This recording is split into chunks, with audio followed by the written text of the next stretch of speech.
पत्रकारों को का जीवन बीमा के साथ पत्रकार यदि कहीं गोली का निशाना होते हैं तो उनको सरकार मिनिमम 20 लाख रुपया की घोषणा और उसकी सुरक्षा की व्यवस्था, 20 लाख रुपया सुरक्षा की व्यवस्था। जैसे मैंने शराब पर कहा, और अंतिम चीज, लगातार मैंने में भी बात कही थी और उसको दबाने की कोशिश की गई, रुपेश को मारा गया। क्या हुआ रुपेश का? फिर मैं कह रहा हूं, एक गुलाब यादव और अरुण यादव नहीं है। मैं उन बच्ची के न्याय के लिए ही कहा था, एक आईएएस इन्वॉल्व नहीं है। नाम खोलूंगा, कई आईएएस है इन्वॉल्व कार के केसेस में और कई नेता इन्वॉल्व हैं। 15 दिनों के अंदर लगभग नेताओं का शराब में किसकी किसकी संलिप्तता है और किनके किनके कहां फैक्ट्री है उसको मैं उजागर करूंगा, और लगभग कौन कौन लोग बलात्कार के केस में और कौन कौन आईएएस इन्वॉल्व है। मैं बहुत क्लियर कहना चाहता हूं, 3 सालों से उस बच्ची का संबंध जो भी हो, महिलाएं बेटी होती है, बहन होती है, वो मेरे लिए बहन और बेटी की तरह, मैं उसके तरफ प्रतिक्रिया नहीं दे सकता। जो संस्कार विपक्ष के घर ने दिया है, किसी को गाली दिलवा देना, किसी को, वो काम मैं नहीं करूंगा। मैं उनके न्याय के लिए लड़ूंगा।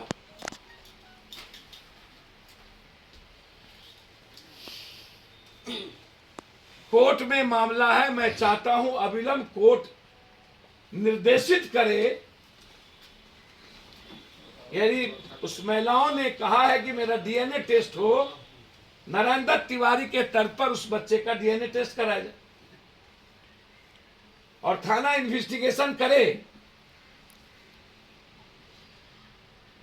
कि गुलाब यादव जी के साथ जो बड़ा गैंग है राजद का, परिवार का, कौन कौन आईएएस और उनके साथ इन्वॉल्व हैं इस बलात्कार केस में और अन्य बलात्कार केस में एक बार रायशुमारी होनी चाहिए। बिहार की जनता से बहुमत असहमत के आधार पर या बहुमत के आधार पर हो, यदि आप जनता के लिए ही कर रहे हैं तो बहुमत आवश्यक है, क्योंकि बिहार में दारू छोड़कर दूसरी कोई डेवलपमेंट और दूसरी कोई बात अभी नहीं हो रही।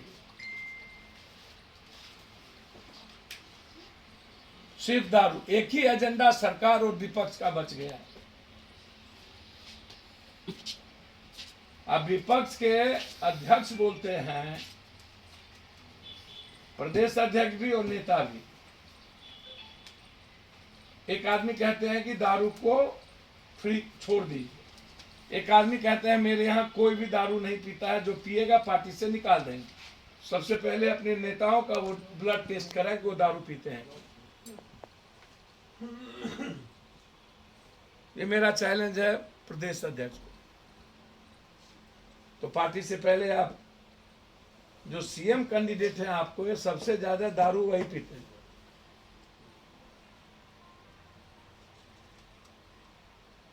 ज्यादा अब कौन है सीएम कैंडिडेट हम तो नहीं जानते हैं। तो आप 70% लोग आपके यहाँ दारू पीते हैं।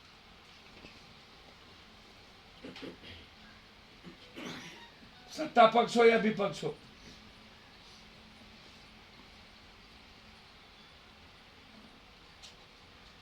मूल मंत्र है उसका ब्लड सैंपल जांच। तो क्या मेरी चुनौती को स्वीकार करेंगे ब्लड सैंपल जांच का?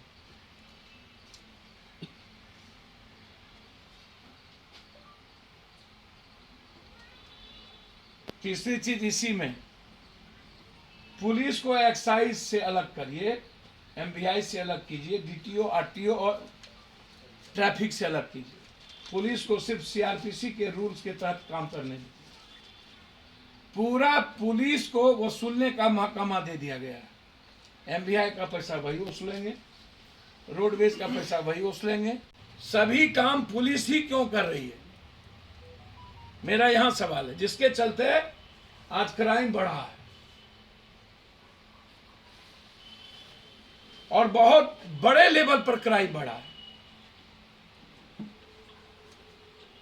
तो पुलिस को सिर्फ सीआरपीसी के तहत जो इन्वेस्टिगेशन है उनका, सिर्फ इन्वेस्टिगेशन अफसर तक उनकी ड्यूटी, उनकी जिम्मेदारी। और दारू बेचने वाला की सूचना नहीं रहती है सरकार प्रशासन को, और दारू बड़े लेवल पर डिलीवर करने वाले और माफियाओं की सूचना नहीं रहती है। सरकार को सूचना यह मिल जाती है कि दारू पी कौन रहा है। जब पीने वाले की सूचना रहती है, जिसमें मुख्यमंत्री जी ने खुद कहा है कि सूचना पर ही पुलिस जाती है, तो क्या महिलाओं की मर्यादाओं को लांघ करके पुलिस जाएगी? वहां कोई कानून नहीं होगा। शादी में आपको सूचना है तो आप डीएनए टेस्ट करा लीजिए सर, जांच करा करके जेल भेज दीजिए। इसके लिए बेटियों के कमरे में बिना किसी महिला पुलिस के और बिना किसी चीजों के पुलिस का ढुकना, पुलिस काम करे अच्छी बात है, मैं पुलिस के कामों को तायद करूंगा, लेकिन पीने वालों के पहले बेचने वालों को तो पकड़िए। दारू पहुंच गया इसकी सूचना मिल गई, दारू पहुंचाया कौन इसकी सूचना नहीं मिली, तो जो दारू पहुंचाया पहले उसी को गिरफ्तार करो ना, ताकि पिए ही नहीं। जो दारू लाया उसी की गिरफ्तारी हो ताकि पिए ही नहीं। तो आपको माफिया की सूचना नहीं, आपको बड़े डिपो की सूचना नहीं, कहाँ दारू बन रहा है उसकी सूचना नहीं, कौन ट्रक के ट्रक काट रहे हैं उसकी सूचना नहीं, कौन बड़े बड़े करोड़पति अरबपति हो गए उसकी सूचना नहीं, लेकिन होटल में कौन पी रहे हैं। आपने तो वो 5 इंजीनियर की नौकरी लाइफ ही चौपट कर दी, वो लाइफ तो गई, एक तो रोजगार नहीं, ऊपर से लाइफ चली गई। मेरा कहना बहुत क्लियर है, 26 तारीख को आप कह रहे हैं कि हम संकल्प लेंगे, तो आप पहले एमएलए, एमपी, मंत्री, संतरी और जनप्रतिनिधि को संकल्प करवाइए कि ना हम यहां ना बाहर कहीं दारू नहीं पिए। स्मैक्स और ड्रग्स का सेवन। सौरभ सिंह एक 17 साल के लड़के को किडनैप करके पूर्णिया में मार दिया गया। युवा राजद के अध्यक्ष भूपेंद्र यादव के छोटे भाई की 7 गोली मार दी गई।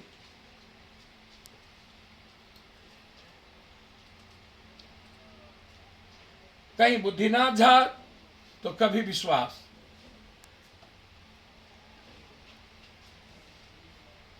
कोमा में है। हमने अस्पताल को, अंत में यह स्थिति थी कि हमने 1 लाख रुपया अभी उनको अस्पताल में जमा करके आया कि इनसे पैसा आप नहीं लेंगे।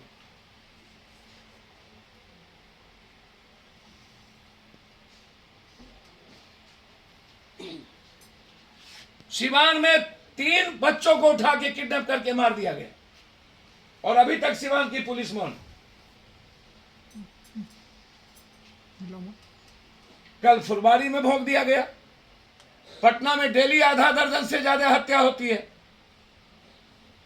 तो पुलिस को यदि आप अन्य कार्यों में लगाएंगे तो फिर सुरक्षा की जिम्मेदारी किसकी दी गई है, मेरा यहां सवाल है। कि बिहार के 15 करोड़ लोगों की सुरक्षा की जिम्मेदारी पुलिस की है, और उनको आप लगा दिए हैं बालू में, जमीन के मामला में। तो फिर डीसीएलआर और सीओ क्या करेंगे?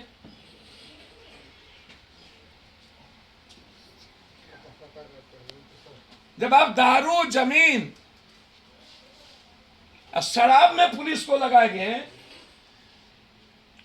तो फिर आम आदमी को क्रिमिनल तो मारेगा, क्राइम बढ़ेंगे। और शराब ही एक मुद्दा सिर्फ क्यों बच गया है? क्यों डाइवर्ट किया जा रहा है सारे मुद्दों को?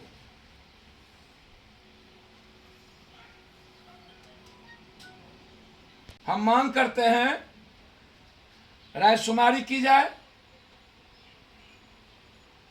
और इलेक्ट्रल पॉलिटिक्स को चेंज करिए कि जो दारू पीते हो, स्मैक और ड्रग्स लेते हो, उनको चुनाव लड़ने से वंचित रखा जाए, और जो बड़े बड़े डिपो और माफिया इसमें इन्वॉल्व हैं, उनका आधार कार्ड का लिंक खत्म कर दिया जाए और सरकारी सुविधा से उन्हें वंचित कर दिया जाए।